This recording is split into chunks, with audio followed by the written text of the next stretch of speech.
चला, good morning मित्रांनो. आज आपल्या जी के रिव्हिजन सिरीजचा 17वा दिवस आहे.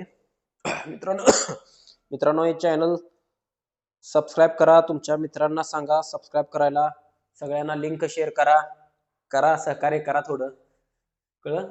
बघा मित्रांनो, आज आपण काही महत्वाच्या चालू घडामोडी बघणार आहोत. बघा, पहिली घडामोड आहे मित्रांनो, तेलंगणामध्ये एससी वर्गीकरण लागू. बघा मित्रांनो, सर्वोच्च न्यायालयाने एससी वर्गीकरण लागू करण्याची शिफारस केलेली आहे. त्या दृष्टिकोनातून बघा, पहिलं राज्य आहे तेलंगणा. तेलंगणामध्ये एससी वर्गीकरण लागू. बघा, तेलंगणा सरकारने अनुसूचित जातींच्या वर्गीकरणाची अंमलबजावणी करण्याची अधिसूचना डॉक्टर बाबासाहेब आंबेडकरांच्या जयंतीचे औचित्य साधून 14 एप्रिल 2025 रोजी प्रसिद्ध केली. बघा, महत्वाची गोष्ट आहे, देशात अनुसूचित जातींच्या एससी आरक्षणाची असे वर्गीकरण किंवा वर्गीकरणाची अंमलबजावणी करणारे तेलंगणा हे पहिले राज्य ठरले. मित्रांनो, तेलंगणा हे पहिलं राज्य ठरले. मग तुम्हाला प्रश्न विचारला जातो की एससी उपवर्गीकरणाची अंमलबजावणी करणारं देशातील पहिलं राज्य कोणतं? मित्रांनो, ते आहे तेलंगणा हे राज्य आहे. कळलं? तेलंगणा राज्य आहे. बघा, व्यवस्थित करा, महत्वाची घडामोड आहे. पहिल्या घटना तुम्हाला हमखास 100% विचारला जातात, त्या माहित असणं आपल्याला गरजेचं आहे. मित्रांनो बघा, राज्य कोणतं आहे? तेलंगणा आहे. याच्यावरतीच प्रश्न विचारणार, बाकीचे कशावरती प्रश्न विचारणार नाही. ती म्हणजे नाही, ते तुम्हाला विचारणार कशावर? तेलंगणावरच विचारणार. पेपर सेटरचं लक्ष इथं गेलं तर हमखास ह्याच्यावरती प्रश्न येणार म्हणजे येणार. मग उत्तर काय यायचं? तेलंगणा. मित्रांनो कळलं?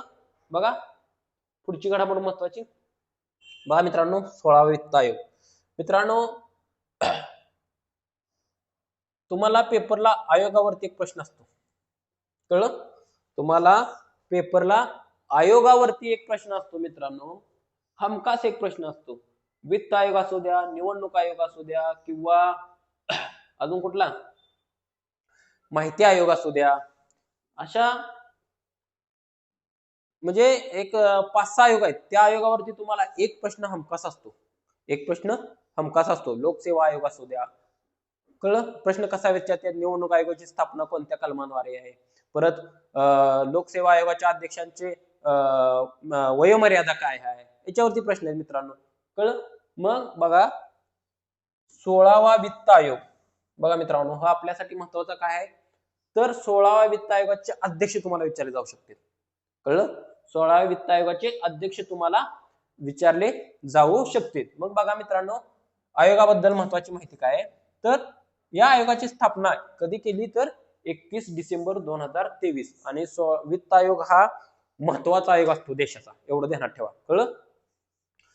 बघा, स्थापना कधी झाली? तर 31 डिसेंबर 2023 रोजी या वित्त आयोगाची स्थापना झाली. व्यवस्थित गोष्टी टिपून घ्या, वही जवळ ठेवा, एखादं पेज जवळ ठेवा. मी सांगतोय शॉर्ट मध्ये सांगतोय, त्या गोष्टी शॉर्ट मध्ये लिहून ठेवा आणि परत त्याच गोष्टी रिवाइज करा. मी इथं एक अशी घडामोड घेतोय ज्या घडामोडी फक्त आणि फक्त IMP आहेत.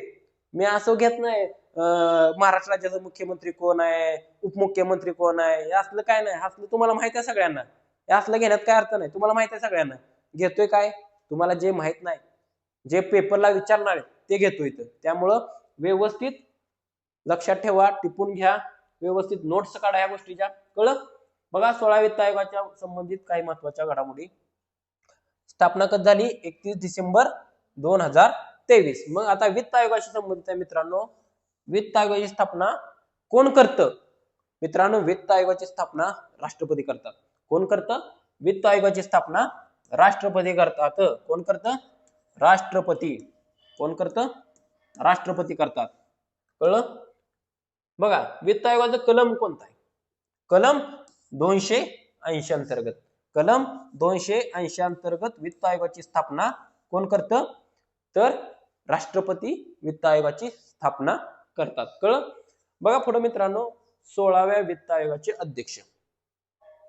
बघा, 16व्या वित्त आयोगाचे अध्यक्ष कोण आहेत? अरविंद पनगारिया. हे नाव महत्वाचं आहे. हे नाव अति महत्वाचं आहे. प्रश्न विचारला तर तुम्हाला याच्यावरती विचारला जाऊ शकतो किंवा ह्याच्यावरती.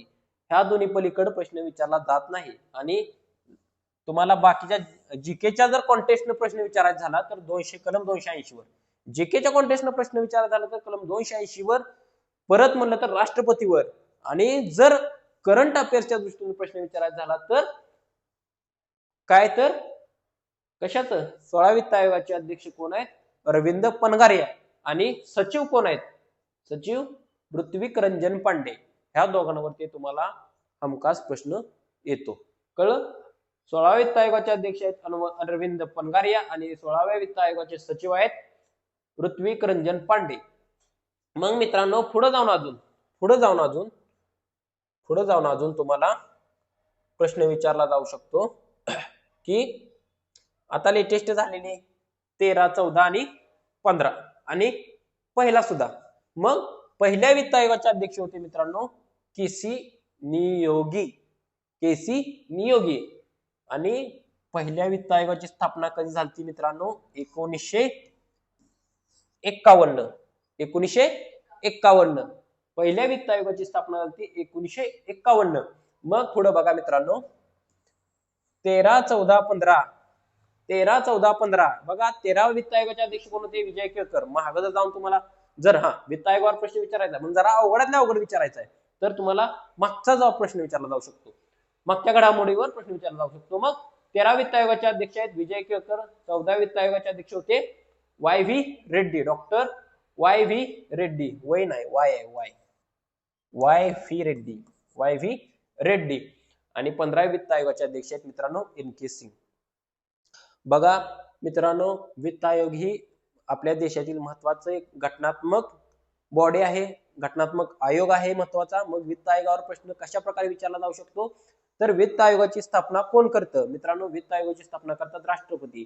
वित्त आयोगाची स्थापना घटनेतील कोणत्या कलमान्वये केली जाते, तर कलम किती आहे, तर कलम 280 अन्वये वित्त आयोगाची स्थापना केली जाऊ शकते म्हणजे केली जातेच. पुढे बघा मित्रांनो प्रश्न कसा विचारला जातो, तर आता लेटेस्ट कितवा वित्त आयोग आहे, 16वा वित्त आयोग आहे. मग आतापर्यंत एकूण किती वित्त आयोग झालेत, 16 वित्त आयोग झालेत, बरोबर आहे. आतापर्यंत किती वित्त आयोग झालेत, तर 16 वित्त आयोग झालेत.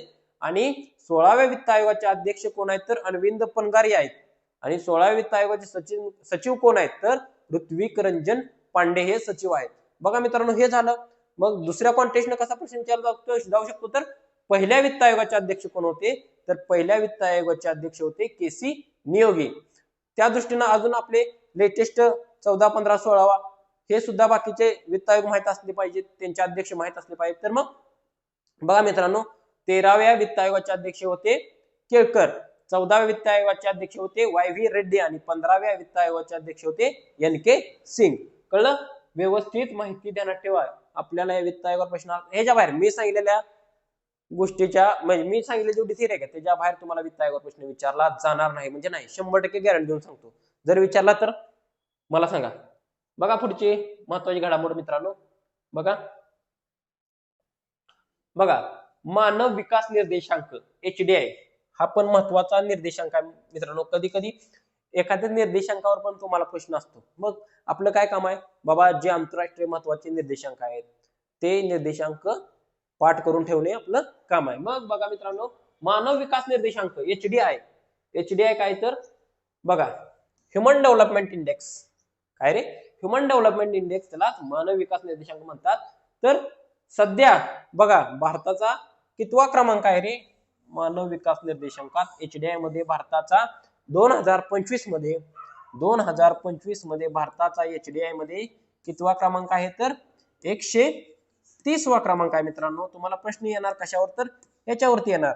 HDI मध्ये भारताचा 193 देशांमध्ये 130वा क्रमांक आहे. म्हणजे बघा आपल्यात मानव विकास अजून एवढ्या मोठ्या प्रमाणात झालेला नाही, हे नंबर सांगतात.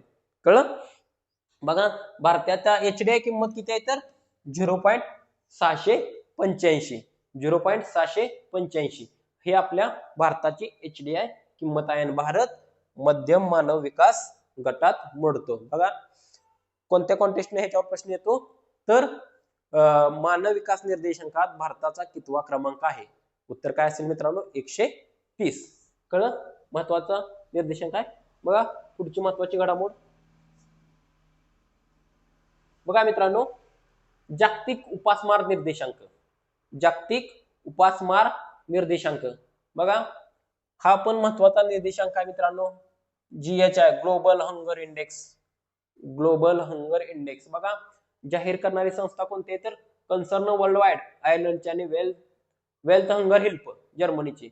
एवढं महत्वाचं नाही, पण GHI बघा कितवी आवृत्ती आहे, 20वी आवृत्ती आहे. आणि बघा भारताचा क्रमांक सध्या मित्रांनो, ह्यात MPSC ला प्रश्न आहे. MPSC ला प्रश्न आहे, मग तुम्हाला काय प्रश्न येऊ शकत नाही, येणार. MPSC चे आहे प्रश्न तुम्हाला ऑनलाईन कॉपी व्हायला लागले. कळलं? बघा काढून बघा, ह्याच्यावरती प्रश्न आहे, ह्याच्यावरती प्रश्न आहे MPSC ला. काढून बघा तुम्ही MPSC प्रश्नपत्रिका, याच्यावरती प्रश्न आहे. कळलं?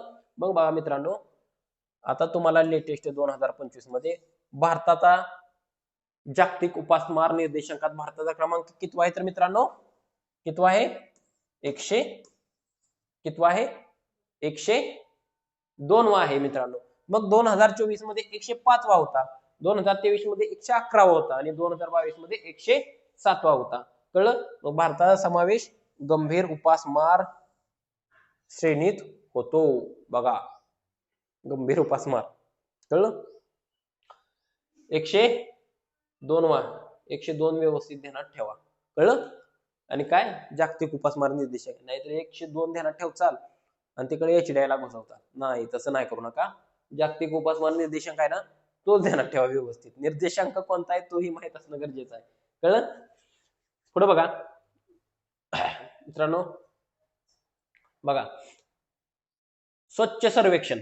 बघा मित्रांनो, स्वच्छ सर्वेक्षण, स्वच्छ वायू सर्वेक्षण, स्वच्छ वायू सर्वेक्षण 2025. बघा मंत्रालय कोणता असणार आहे रे तर केंद्रीय मंत्री भूपेंद्र यादव यांनी राष्ट्रीय स्वच्छ हवा कार्यक्रमाअंतर्गत या पुरस्काराचे वितरण केलेले आहे. कळलं? पुढे बघा मित्रांनो, गट 1, 10 लाखाहून अधिक लोकसंख्या असणाऱ्या शहरांमध्ये सगळ्यात जास्त स्वच्छ हवा कोणत्या शहरात आहे मित्रांनो? बघा 1 नंबरला आहे इंदोर.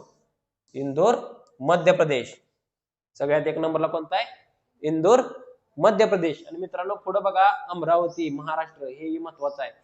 3 ते 10 लाख लोकसंख्या असलेल्या शहरांमध्ये अमरावतीची हवा सगळ्यात देशात स्वच्छ आहे. कळलं? अमरावती, हे पण ध्यानात ठेवा. कळलं? प्रश्न कसा विचारला जातो? स्वच्छ हवा सर्वेक्षणात खालीलपैकी महाराष्ट्रातल्या कोणत्या जिल्ह्याचा देशात प्रथम क्रमांक आलेला आहे? तर काय उत्तर असणार मित्रांनो? अमरावती. आणि दुसरा प्रश्न मित्रांनो, देशातील सर्वात स्वच्छ हवा निर्देशांक असलेलं शहर कोणतं? तर त्याचं उत्तर आहे मित्रांनो इंदोर. कळलं? 10 लाखाहून अधिक लोकसंख्या असणारे शहर, त्यामध्ये इंदोर येते. कळलं? इंदोर आणि अमरावती व्यवस्थित ध्यानात ठेवा. पुढे बघा, बघा मित्रांनो, स्वच्छ सर्वेक्षण, स्वच्छ सर्वेक्षण, स्वच्छ सर्वेक्षण, स्वच्छ सर्वेक्षण,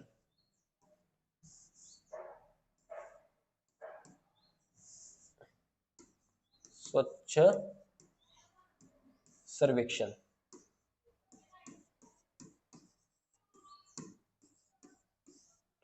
बघा मित्रांनो, स्वच्छ सर्वेक्षणात बघा 10 लाख लोकसंख्या, 10 प्लस लाख लोकसंख्या असणारा इंदोर हे शहर देशात सर्वात स्वच्छ शहर ठरलेलं आहे. कोणतं? इंदोर. कळलं?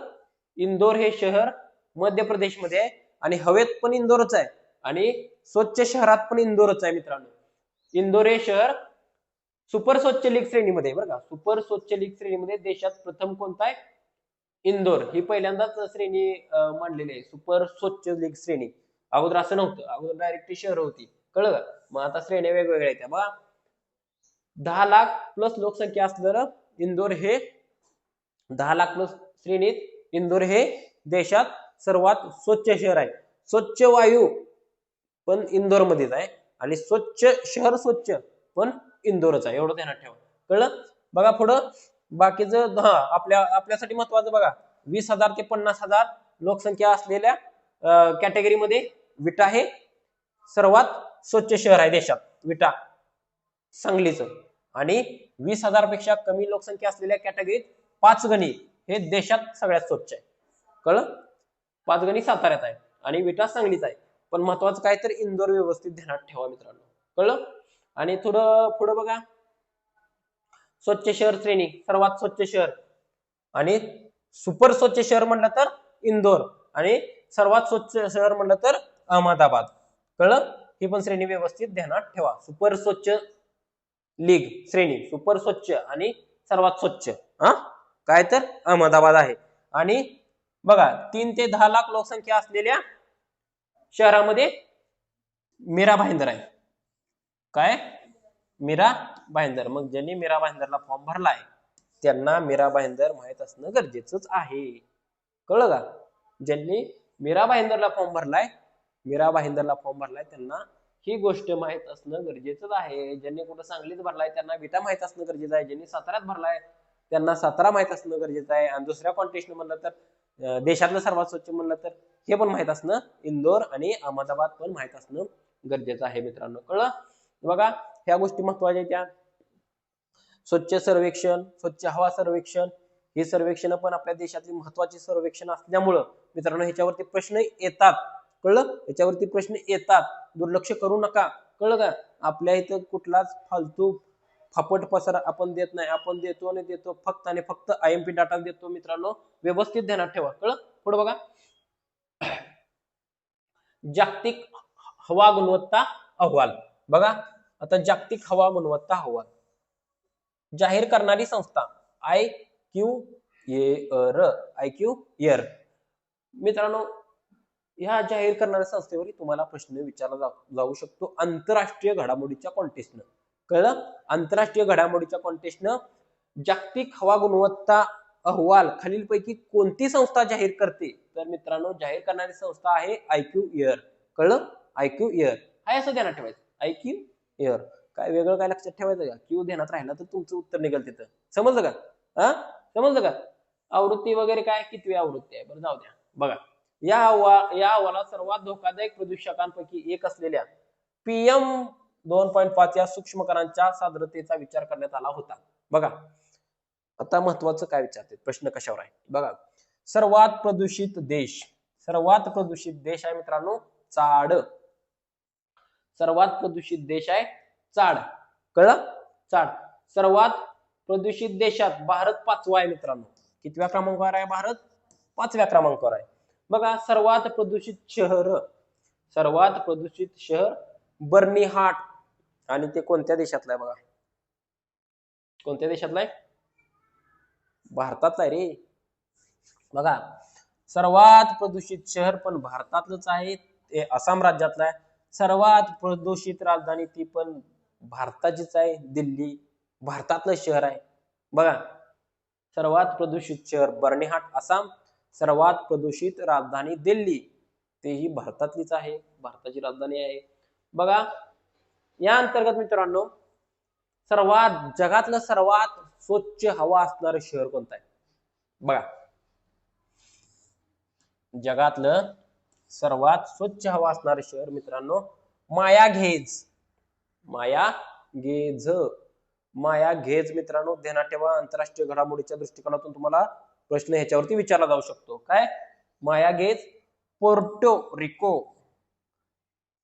रिको या देशातलं आहे. बघा देश नाव तर ऐकले का तुम्ही? या देशात सर्वात स्वच्छ हवेचं शहर या देशात आहे. कुठलं? पोर्टो रिको देशातलं. कळलं का? ना अमेरिकेतला, ना चायनातला, ना जपानचं, ना ऑस्ट्रेलियाचं, ना न्यूझीलंडचं. कुठल्या देशातला आहे? Puerto Rico. कळलं? मायागेझ हे शहर आहे. बघा मित्रांनो पुढं जगातील टॉप 20 सर्वाधिक प्रदूषित शहरांपैकी 13 शहरे भारतातील आहेत. किती उल्लेखनीय कामगिरी करतोय आपला देश. बघा आपला देश म्हणण्यापेक्षा जाऊ दे आता काय बोलायचं. बघा टॉप 20 सर्वाधिक प्रदूषित शहरांपैकी 13 शहरे भारतातील आहेत. जगातील सर्वात प्रदूषित 10 शहरांच्या यादीत 5 भारतीय शहरांचा समावेश आहे. कळलं? पुढचे बघा महत्वाची घडामोड मित्रांनो. बघा तुम्हाला आंतरराष्ट्रीय घडामोडीच्या कॉन्टेक्स्ट नुसार अशा पद्धतीने प्रश्न विचारला जाऊ शकतो की जगातील सर्वात श्रीमंत व्यक्ती कोण आहे? बरोबर आहे. भारताची सर्वात श्रीमंत व्यक्ती कोण आहे, त्या गोष्टी माहित असणं गरजेचं आहे. बघा, जगातील सर्वात श्रीमंत व्यक्ती कोण आहे मित्रांनो? Elon Musk. इलॉन मस्क, कळलं? Elon Musk. हा, इलॉन मस्क. पुढे बघा, दुसरे आहेत मार्क झुकरबर्ग. मार्क झुकरबर्ग कोण आहे? मार्क झुकरबर्ग माहित आहे? फेसबुकचा मालक, इंस्टाग्रामचा मालक, व्हॉट्सअपचा मालक, या सगळ्यांचा मालक आहे मार्क झुकरबर्ग. आणि तो जगातला 2 नंबरचा श्रीमंत आहे. त्याला श्रीमंत कोणी केले? आपणच केले ना. आपण व्हॉट्सअप चालवतो, आपणच फेसबुक चालवतो, आपणच इंस्टाग्राम चालवतो. कळलं? Mark Zuckerberg. हा, तो जगातला 2 नंबरचा आहे. इलॉन मस्क 1 नंबरचा आहे. कळलं? आणि 3 नंबरला ही जेफ बेझोस आहे. अमेझॉन. अमेझॉन आहे का? अमेझॉन आपण मागवतो ऑनलाईन, तो अमेझॉनचा मालक आहे जेफ बेझोस. कळलं? बघा, भारतातील अब्जाधीश मुकेश अंबानी भारताची सर्वात श्रीमंत व्यक्ती आहे. अदानी होते, परत खाली गेले. आता कोण आहे? मुकेश अंबानी. मुकेश अंबानी बघा, जगात म्हणलं तर त्यांचं 18वं स्थान आहे मित्रांनो. जगात म्हणलं तर त्यांचं 18वं स्थान आहे. कळलं? जगात म्हणलं तर 18वं स्थान आहे. मुकेश अंबानी भारताची सर्वात श्रीमंत व्यक्ती आहेत. आणि भारतातील सर्वात श्रीमंत महिला म्हणलं तर सावित्री जिंदाल आहे. कोण? सावित्री जिंदाल. सावित्री जिंदाल. कळलं? बघा, इलॉन मस्क व्यवस्थित ध्यानात ठेवा, मुकेश अंबानी ध्यानात ठेवा, आणि सावित्री जिंदाल ही व्यवस्थित ध्यानात ठेवा. पुढे बघा मित्रांनो, बघा एक मित्रांनो महत्वाची घडामोड घडली की ब्ल्यू फ्लॅग प्रमाणपत्र. बघा, महाराष्ट्रात पहिल्यांदाच महाराष्ट्रातील किनारपट्टीच्या काही शहरांना ब्ल्यू फ्लॅग प्रमाणपत्र प्रदान करण्यात आले. महत्वाचं, पहिल्यांदाच घडले महाराष्ट्रात. पहिल्यांदाच ह्या 5 म्हणजेच काय तर समुद्र किनारा लाभलेल्या गावांना ब्ल्यू फ्लॅग प्रमाणपत्र मिळालेलं आहे. बघा, ब्ल्यू फ्लॅग प्रमाणपत्र कोण देतं? तर डेन्मार्कच्या foundation for environmental education, FEE, foundation for environmental education या संस्थेतर्फे ब्ल्यू फ्लॅग प्रमाणपत्र प्रदान करण्यात आले. कुणाकुणाला? बघा, श्रीवर्धन रायगड मधला आहे त्या गावाला, परत नागाव रायगड मधलं आहे, पारनाका रायगड पालघर मधला आहे, गुहागर रत्नागिरी मधला आहे, आणि लाडघर रत्नागिरी मधला आहे. मित्रांनो, कुणी जर रायगडला फॉर्म भरला असेल, कुणी पालघरला भरला असेल, कुणी रत्नागिरीला भरला असेल, तर मित्रांनो ही नावं माहित असणं गरजेचं आहे. कळलं का? श्रीवर्धन रायगड, नागाव रायगड, पारनाका पालघर, गुहागर रत्नागिरी, आणि लाडघर रत्नागिरी. कळलं? 33 निकष पूर्ण करणाऱ्या समुद्र किनाऱ्यांना हे प्रमाणपत्र दिले जाते. व हे जेवढे 5 आहेत ना गावं, या गावातल्या समुद्र किनाऱ्यांना हे ब्ल्यू फ्लॅग प्रमाणपत्र भेटलेलं आहे. कळलं? झालं रे, झालं. बघा मित्रांनो, सर्वांनी आपल्या युट्यूब चॅनलला सबस्क्राईब करा. सर्वांनी आपला चॅनल मित्रांना आपल्या शेअर करा, लिंक शेअर करा. मित्रांनो, सहकार्य करा आपल्या सुरुवातीला. धन्यवाद. चला.